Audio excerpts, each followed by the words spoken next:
Bienvenue dans le journal périodique vidéo de la ville de Visé. Et pour ce mois de mai, nous commencerons par vous rappeler que l'inauguration de l'esplanade de la Collégiale, l'un des hauts faits de ces derniers mois, fait l'objet d'une capsule indépendante qui traite exclusivement de ce sujet, au même titre que les journées de rencontres organisées entre des enfants visétois et les amis flamands d'Ypres, à l'initiative de la section primaire du Collège Saint-Adelin, ou le Mass Marathon, qui cette année encore a attiré énormément de monde dans notre ville.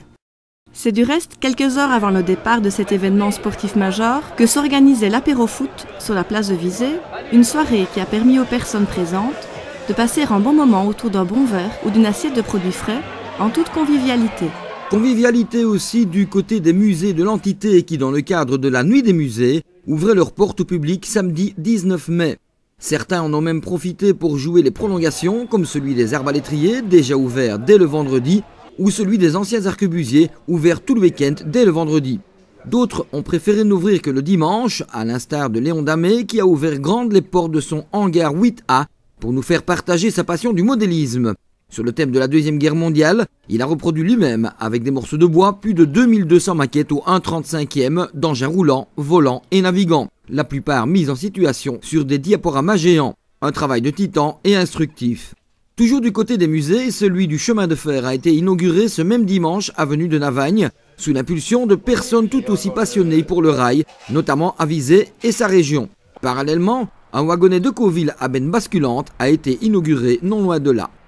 Exposition encore, cette fois avec le résultat d'ateliers dessins et photos des 2e et 3e primaires de l'école libre de Richel.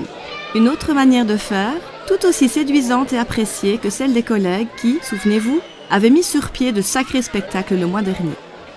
De visite, il était aussi question du côté de l'Anneille, avec la possibilité offerte au public de découvrir les serres de la ville de Visé. L'occasion de vivre de l'intérieur ce service qui contribue à fleurir et rendre belle notre cité. Et pour couronner le tout, chaque visiteur recevait une petite plante en guise de bienvenue. Du côté de la Julienne, c'est le tournoi de la vapeur qui se déroulait comme chaque année sur l'étang proche de la plaine de jeu.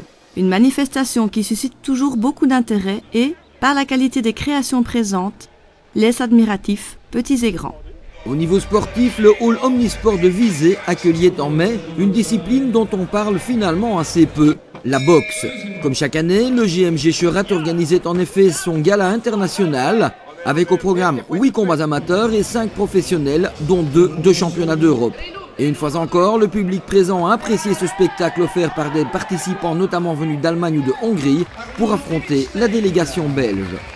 Et puis nous terminerons sur une note festive avec la toujours très jolie fête des voisins organisée à l'X, accompagnée tout au long de la journée par diverses formations musicales qui ne manquent pas de mettre le feu.